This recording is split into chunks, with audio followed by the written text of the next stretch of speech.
Hello, incredible soul, and welcome back to the Embodied Woman podcast. I am Anna Fink, the Wellness Architect, and I want to continue our conversation from the prior conversation last week about thresholds. Now, this past week for me has been incredibly transformational, catalytic, and uncomfortable. Everything in my life is being arranged. I purged my closet. I let go of so many pieces of clothing that were not aligned with the identity that I am claiming and the next reality that I'm stepping into. I rearranged and refined my living space, getting rid of old knickknacks and items that just didn't feel aligned with my next level. The pieces that no longer align with nor belong to Anna 2.0 are gone, released. And now what is left is space. Feel that spaciousness with one deep breath, with one moment of pause. Most of us avoid the space or fear it even, but it is where the magic of reinvention and creation occurs. The space is the bridge between who you've been and who you are becoming, between the physical and the intangible yet to make manifest. Space is not empty. Space is full of potentiality. It's full of energy, of emotion, of the grief, the doubt, the fear, the excitement, sometimes arriving all at once. Remember that it's all welcome. That change and crossing the threshold brings up a lot because as you step into this new reality and new identity, old identities and patterns come up to be cleared. So if you're navigating this too in your own life, you are not alone. That what you're experiencing is so powerful because it's what's essential for creating that which you desire. There's a law in the universe that states, so the law of vacuum that states that the universe abhors empty space. So whatever space is created will be filled. But most of us don't want to create space because we're so attached to the old clothes, old patterns, old identities, old realities, even if we want to change. And that is the first part of the transformation process, to let go. And in letting go, we create more space for what is aligned, what is true to come through. And there's this whole arc, a threshold of healing. Every health journey moves through the same threshold. First, there's the excitement. Then the decision might start to feel intimidating and fearful. And am I really doing this? And this feels like a lot. Am I capable?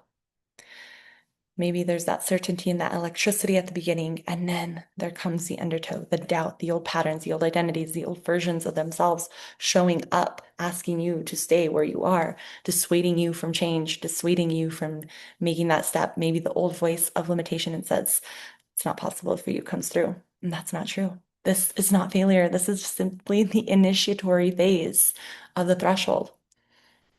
We go through this whole threshold. It's the decision, the activation.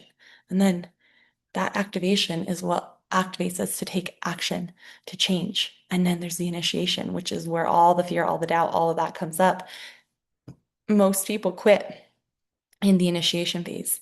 And then there's the integration phase, where you're starting to integrate these parts and these new identities into your life. And then there's the transformation, where the threshold has been crossed and you are integrated in that new identity and reality. You are so powerful. And something that's so interesting and so profound is our space, not just the space that we create, but our living environment. In ancient traditions, they never separated health from environment. As a medical student, I would go into hospitals and clinics and feel so sterile. The artificial light, the lack of natural light, the lack of life, no plants, just sterile space. These centers were not built for healing. They're built for management, for sterility. But when you look at these ancient healing centers and temples, there was sacred geometry, there was natural light and plants and living elements in the space to amplify and accelerate the healing. Homes during this time were built as instruments of healing. They were architected with the sacred geometry. designed for coherence of the mind, the body, and the soul. Healing was never solely about the food, it was also about the other elements, your environment, your hydration, the space around you, the beauty around you. It was architecture, intentional architecture, collaborative with nature, knowing that human health and planetary health are interconnected.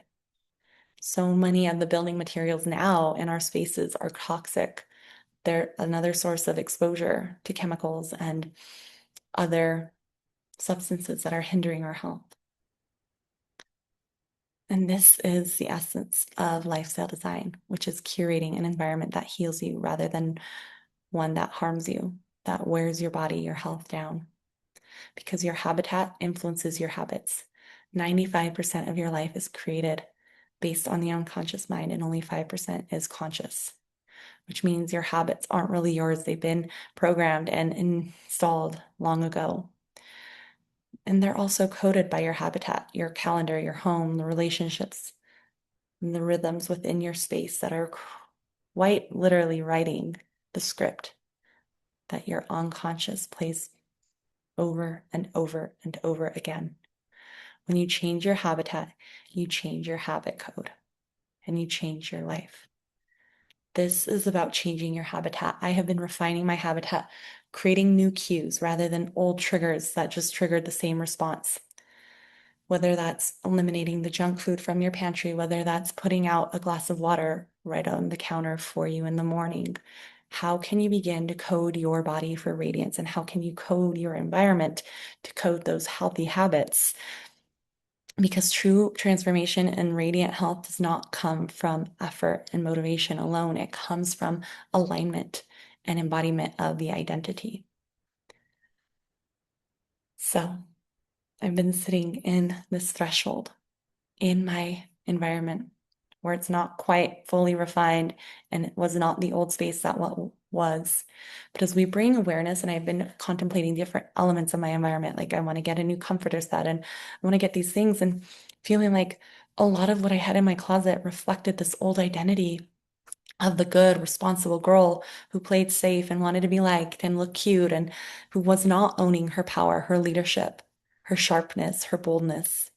And now that's all changing. So right now I'm in the void where there's this emptiness and this spaciousness for the new to come through and the space between. But here's what I know to be true from the other side of it, having navigated plenty of other threshold moments before, is that change happens by choice and health is architected by choice, not by chance. When you change your health, you change your life. That begins with changing your habitat, changing your habits, and then your health follows. Healing doesn't always feel good at first, and change doesn't always feel so good initially. But that discomfort you're feeling, the resistance, isn't a sign to keep yourself away from crossing the threshold, to hold back. It's a sign to double down, to go forward and cross the threshold. Keep walking through it. You're almost there. It's always the most resistance, the most discomfort, right between the space between your breakthrough and emergence. So know that where you are is not where you're going. It's part of your path you're unfolding, you're becoming. And I can't wait to see what transforms for you. Please share this episode if it landed with you and you know another individual who would benefit, because we are all crossing our own threshold at this time.